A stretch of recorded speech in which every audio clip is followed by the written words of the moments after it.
दिनै सानसेनि हाबाफारिजों जोंनि बिटिसि काउन्सिल एसेम्ब्लि जिरायदोंमोन आरो बेवहाय जोङो जिखिनि सेक्रेटारियेट आरो एसेम्ब्लियाव जायफोर साख्रि मावनानै दङ बिथांमोननि मेडिकेल रिइम्बार्समेन्ट बिथांमोना बेराम जायोब्ला बिथांमोननि जि हेल्थ बेखौ फाहामनायनि नामाव जिखिनि खरसा बेखौ गभर्नमेन्टनिफ्राय रिइम्बार्समेन्ट खालामनायनि मोनसे बिल पास खालामनाय जायो आरो बेजों लोगोसे माखासे फिक्स पेनि खामानि मावग्राबो दङ बिथांमोनाबो जाहाथे हेल्थ बेनिफिटखौ मोनो बेखौबो बेवहाय थिग खालामनाय जायो आरो बेजों लोगोसे माखासे गोनां गोनां आयदाफोरनि हा हुनिफ्राय लानानै सोलोंथाइनिफ्राय लानानै गोबां सोंनाय आरो फिननाय माखासे एजेन्डा लानाय जादों आरो जोबोद मोजाङैनो बियो सावरायनाय जायो।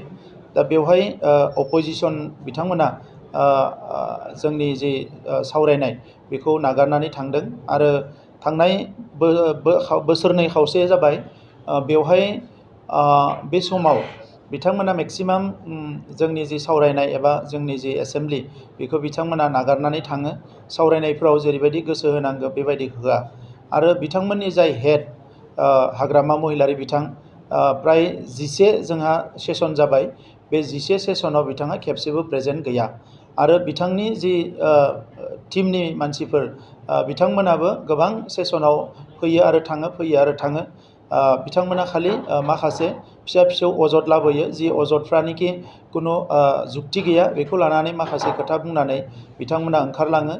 दा दिनै गुबैयै बिथांमोना जि एजेन्डा मोनसे लाबोदों बायदि लानानै डेलिमिटनाव जोङो जोंहा आधा कन्स्टिटुवेन्सि दङमोन दा बेफोरो गासैबो सोनानै डिलिमिटेसननि गेजेरजों जोङो गासै 15 कन्स्टिटुवेन्सि फुल कन्स्टिटुवेन्सि जोङो मोननो हाबाय बियो जोंनि थाखाय जोबोद मोजां बाथ्रा एचिभमेन्ट गिदिर मोनसे एचिभमेन्ट मानोना सा 15 एमएलएआ जेला थांनानै बिटिआर ओनसोलनिफ्राय थांनानै आसाम एसेम्ब्लियाव जोंनि गांनाय उखैनाय जोंनि जेंनाफोर जोंनि माखासे मोननांगौफोर जौगानांगौफोरनि बे बाथ्राफोरखौ बेवहाय लाखिगोन अब्ला आसाम एसेम्ब्लिया थोंजोङैनो माखासे हयथ' थांखि लानो गोनां जागोन बिटिआर ओनसोल जौगानायनि थाखाय बिटिआर ओनसोलनि बायदिसिना जेंनाफोरखौ सुस्रांनायनि थाखाय दा बेनिखायनो बेयो जोबोद मोजां बाथ्रा।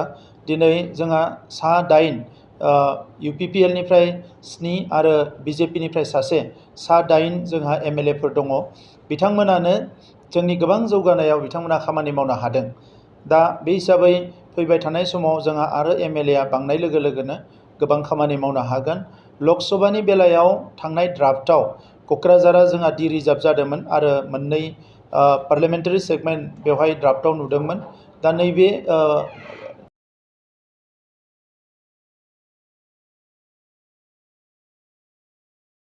जे क'क्राझारा रिजार्भ जाफिनबाय आरो उदालगुरिखौ माखासे दरं डिस्ट्रिक्टनि आरो कामरुप डिस्ट्रिक्टनि माखासे एसेम्ब्लि सेगमेन्टजों दाजाबफानानै बानायनायखौ नुनो मोन्दों।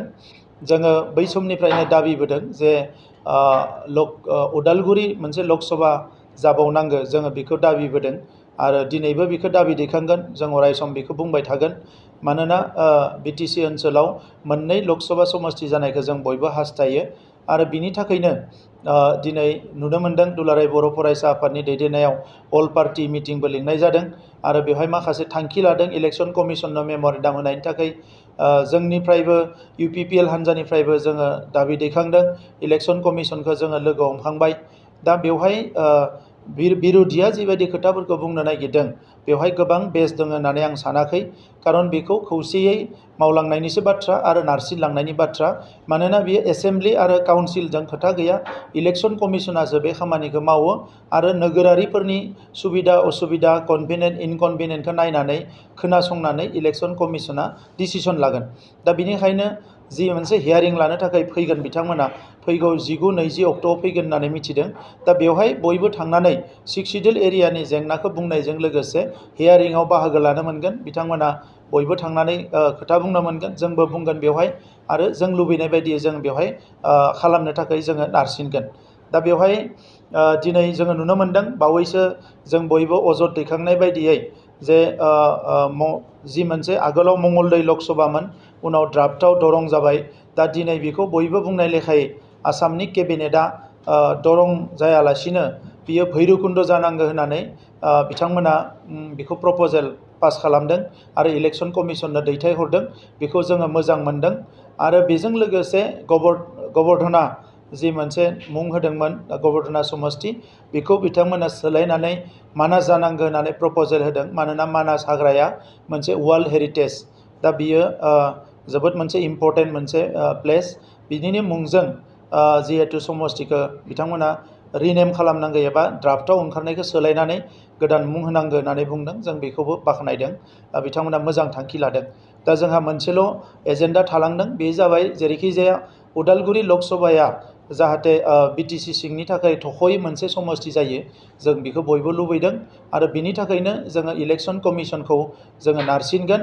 आसामनि चिफ मिनिस्टार बिथांखौ आं खावलायदों आरो खावलायबावगोन, लोगोसे भारत सरकारखौबो खावलायगोन बावैसो लोगो हमनानै जे जाहाथे बियो उदालगुरिया मोनसे सेपारेट समस्ति जायो, बिनि थाखाय जों खावलायलांबाय थागोन। दुखुनांथावा बेनो जे गोबां सोमावसारनानै जोङो बिटिसि मोनबाय।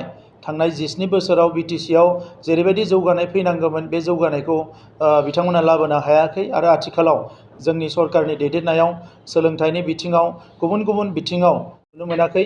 आरो अपोजिशननि नामाव अनलि अपोजिशन खालामनानै रायजो राजाफोरखौ बिथांमोना मिसलिड खालामनो नागिरदों। नाथाय दिनै बड'लेण्डआव गोजोन फैबाय, बड'लेण्डआव मोजां मोनसे थासारि फैबाय, बड'लेण्डआव गासिबो हारि माहारि बयबो ज' जानानै खामानि मावनो हानायनि मोनसे थासारि फैबाय। दा जोंनि हारिनि जौगानाय, जोंनि हारिनि रैखाथि बेखौ लानानै जों आगोलावबो कमप्रमाइज खालामाखै, दाबो खालामा, इयुनावबो खालामनायनि खोथा गैया। दा बेनिखायनो अपोजिशना जेफोर एलिगेसन लाबोदों बेखौ जोङो खुनु खोनासंनांगौ होननानै आं सानाखै। आरो बिथांमोना साननायनि सिगाङावनो जों सानग्रोदों, जों माखासे खोथाफोरखौ मावग्रोदों। दा बेवहाय जोङो बेखौ अरायसम हारिनि सार्थआव मावलांबाय थागोन।